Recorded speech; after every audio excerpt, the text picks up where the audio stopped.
Hey guys, welcome back to another video. Today we're going to be taking a look at 538's newly updated 2024 presidential election forecast between Vice President Kamala Harris and former President Donald Trump, in which Vice President Harris is the favorite to win. Out of 100 simulations, she wins 58 times out of Donald Trump's 41 times. And out of 1,000 simulations, as you can see right here in the blue highlighted, Harris wins 582 times to Donald Trump's 414 times. And there are only 4 times in which it is a 269 to 269 tie or a third-party candidate wins, which is more than likely not going to happen. Obviously less than a 1% chance, as you can see right here highlighted in blue as well. But before we get started with the rest of the forecast, and we will be taking a look at the map, make sure you guys are subscribed, click the bell so you don't miss on my content, press the like button, share this video. Also, if you're interested, we have memberships. You can find links to that in the description section. Now back to the topic of today's video, I'm going to take a look at this forecast, and based off of this forecast from 538 alone, I'm going to be filling out the electoral map to see how much Kamala Harris is going to win by, because obviously she is favored according to 538, and this is a major improvement from Joe Biden. She probably is a better replacement because, as we all know, at times Donald Trump, for most of the time, was leading, because Biden was leading here and there a little bit, but still Kamala Harris is leading, and there's no point in time in which Donald Trump has a lead so far according to 538. Now if you take a look at RCP, things are much differently because they use a little bit different metrics. So as of right now, she wins with 287 electoral votes to Donald Trump's 251, and obviously Kennedy has dropped out and endorsed Donald Trump, so that should help him. And now we take a look at the popular vote. Kamala Harris, as of right now, has 49.7% of the overall popular vote nationwide to Donald Trump's almost 46%, 45.9%. So she would probably win the popular vote by almost 4 points greater than Donald Trump. And also the win probability, as we just said, she has a 58% chance to Donald Trump's 41%. And now we take a look at some of these swing and battleground states specifically. Let's start off with North Carolina at the very top, in which Donald Trump is the narrow favored by 0.4%, as you can see right here, with the state's 16 electoral votes. So we take a look at North Carolina specifically, in which Donald Trump has a 52% chance, and to Kamala Harris's 48%, because obviously with the 100 simulations, he wins 52 of them, and Kamala Harris wins 48 simulations. And we only have like 2 third-party candidates right now. It's down to Cornel West and Jill Stein. We don't have RFK anymore. And so this is going to be tilt margin for Donald Trump. The margins tilt for him in North Carolina according to 538.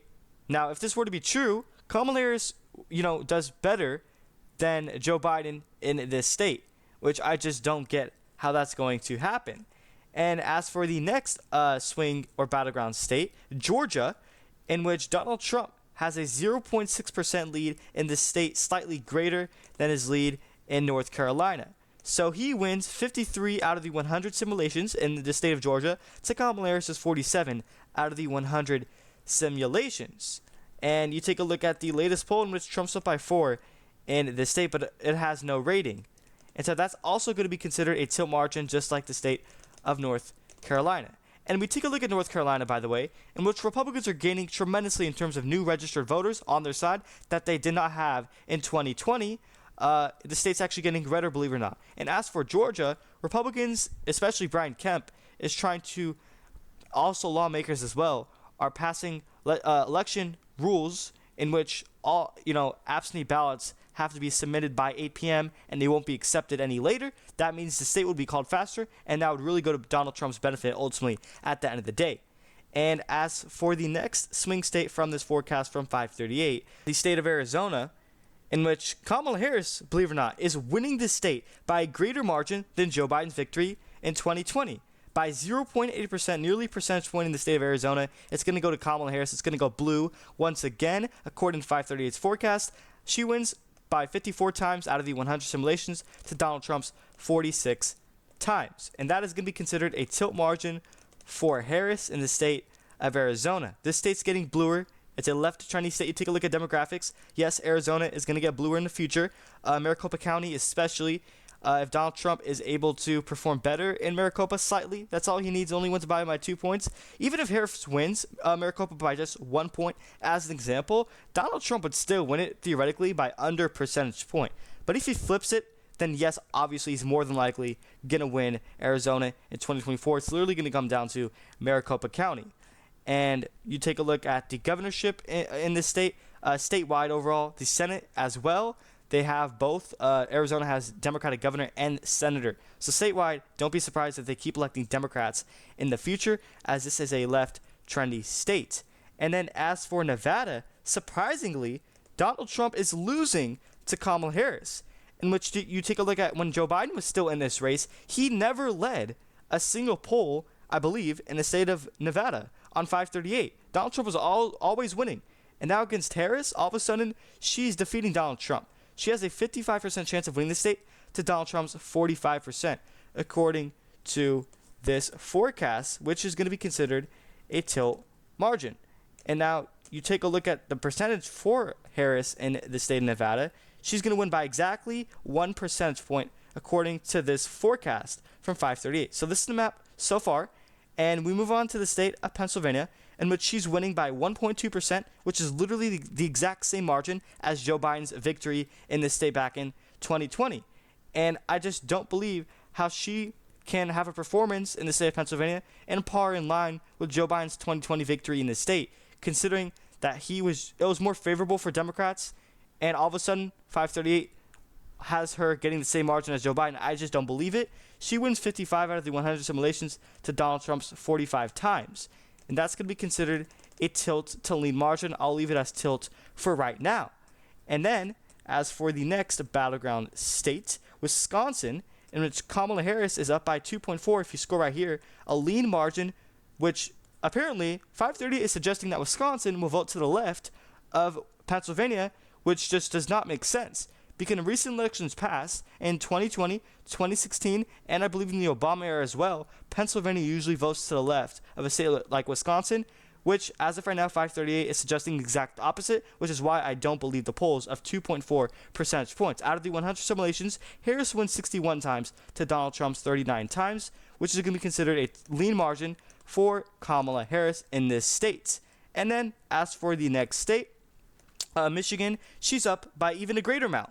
2.8 percentage points. That's also a lean margin with the state's 15 electoral votes. She wins 62 times out of the 100 simulations to Donald Trump's 38 times, according to this forecast. And these are the latest polls in the state of Michigan. So she's also winning the state by more than Pennsylvania, which does make sense because Michigan was the bluest Rust Belt state out of the three in 2020. So this makes sense, but Wisconsin voting to the left of Pennsylvania absolutely makes no sense at all, 0 cents. And then the next, competitive battleground state, according to this forecast, is going to be Florida, in which they're saying it's going to be closer than what it should be. Trump is only winning the state by 4% with its 30 electoral votes, which is not good at all for Donald Trump because he's supposed to win it by close to 10 points. He maybe even is supposed to get double digits in this state by probably, maybe he would get 8 to 9 points. But the fact that he's only winning it by 4, according to 538's forecast, is not good numbers for him. Even though he's winning it, that's not a strong number considering just 2 years ago, guys, in 2022, DeSantis got nearly 20 points. And now Trump's only winning this by 4 percentage points. That's roughly a 15 or 16 point swing in favor to the left. And he wins 68 times out of the 100 simulations to Kamala Harris's 32 times. So even though it's a lean margin for Trump in Florida, that's not enough. It should be likely, at least, maybe even solid red for him. And the fact that it's this close, in Florida especially, is not good news for him. Now, Republicans lead Democrats in terms of registered voters by nearly 1 million. Just 4 years ago, Democrats actually led in terms of, voter registration, but now Republicans do by 1 million. And the fact that it's only going in by 4 points, in my opinion, shows that the polls are complete trash, especially Miami-Dade County, flipped from blue to red to DeSantis in the midterms. Also, Hispanic voters, Cuban Americans specifically, are really trending towards the right in this state. And as for Texas, let's take a look at Texas in this forecast, in which, as of right now, you guys, Donald Trump is leading in the state by roughly 5.7 percentage points, as you can see right here in the state of Texas, with its 40 electoral votes. he wins 74 out of the 100 simulations to Kamala Harris's 26. Now, keep in mind, this is a border state. That is a losing issue for Kamala Harris. She cannot address this whatsoever. Also, she keeps dodging issues. She's been the nominee for like almost over a month now, I believe, and she hasn't held a single interview, and she said she would, but she lied. And by the way, these are out of 1,000 simulations when Trump wins Texas 739 times to Kamala Harris's 261. So they break it down. There's 100 simulations, and then they have 1,000. So this is going to be considered a likely margin. You can argue lean. I do believe 5.7 is likely in my ratings for my opinion. And then as for Minnesota, out of these simulations, according to 538, Kamala Harris has roughly a 7.4% chance of winning Minnesota with its 10 electoral votes out of 100 simulations, which is roughly 3/4 to Donald Trump's 20 times, which is basically almost 1/4. And this is going to be considered a likely margin, 7.4%.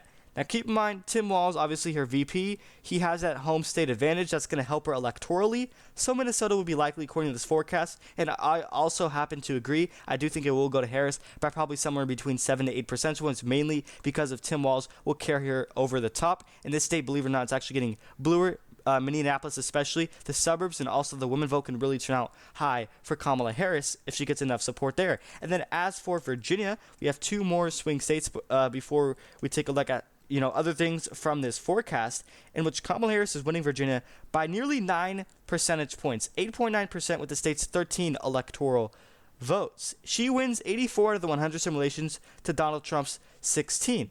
This is going to be considered a likely margin. Basically, 538 has her getting nearly Joe Biden's margin or a victory in the state back in 2020. I just don't believe that, especially considering that the governor here, very popular Glenn Youngkin, endorsed Donald Trump. On top of that, he is also trying to mandate paper ballots only on election day, which that would significantly go to Donald Trump's benefit, meaning the state would be closer by a lot and also would be called faster. And so with that being said, I think a margin for Harris probably in between 3 to 5 percentage points, a lean one, is more accurate than something like almost nearly 10 points. I just think that's completely outrageous, and that's why I think this forecast is really going to be not accurate. If this were to be their final prediction on election day, I just don't think it would be accurate at all whatsoever. And as for New Hampshire, the last and final swing state that we have for this map, in which Kamala Harris is favored by 6.6 percentage points, which is likely with the state's 4 electoral votes. Out of the 100 simulations, she wins 77% to Donald Trump's 23 times. And this is likely for Kamala Harris. Keep in mind, the state has a lot of college-educated voters. That group specifically, I think, would really turn out in favor of Kamala Harris, considering that she has Tim Walz on her ticket. I do think Tim Walz can really have significant help her in terms of turnout with college-educated voters. And that's 287 for Harris to Donald Trump's 251. This is the finalized map according to 538's newly updated forecast. This is their first ever released forecast between the Harris and Trump matchup. Obviously, the most previous one was Joe Biden, which he had initially dropped out. So this is their first one with having Harris in the forecast. This is the map. Let me know which states you agree with or disagree with. I have a lot of things I would disagree with. And then at the bottom, if you scroll down right here, we have pretty interesting things. You can take a look at a bunch of different scenarios. So there's roughly a 25% chance that Harris wins an electoral college landslide, surpassing 350 electoral votes. Basically, she has 1/4 of a chance. And for Donald Trump, if he were to win in the landslide, he only has a 7% chance. So in terms of who has a greater chance of surpassing 350 electoral votes in a landslide, Kamala Harris, surprisingly, has a higher chance of winning this election in a landslide than Donald Trump. Now, you compare this to when Joe Biden was in the race according to this forecast, they had Trump ranked higher in terms of probability rating of can he get a landslide. And then as for the next scenario, the chance of Harris winning the electoral college with less than 350 electoral votes is a 32% chance, and Donald Trump at 33, so it's pretty much neck and neck, tied right there. And for basically Kamala Harris winning the national popular vote nationwide, she has a 70% chance of winning the popular vote, and Donald Trump has a 30% chance, 30 out of 100, of winning the popular vote. Now, Trump's chance was much higher when Joe Biden was in the race from this forecast.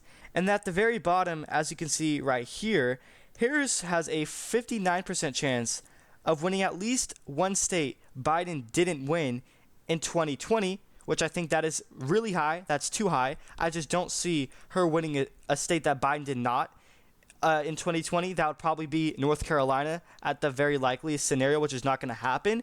And Donald Trump has a 75% chance of winning at least one state he didn't in 2020, which is probably a higher chance than Kamala Harris. And the last and final thing we cover before we end off this video is that there's roughly a 40 out of 100% chance, 40% of the election is decided by a smaller margin than the vote share for third-party candidates. So that's pretty much it. Let me know your thoughts and opinions on this forecast in the comment section down below. What things you agree with or disagree with and why. And don't forget to subscribe as we're approaching 4,000. Click the bell so you don't miss out on my content. Press the like button. Share this video. Also, if you're interested, we have memberships. You can find links to that in the description section. That's pretty much it. Thank you everyone for watching.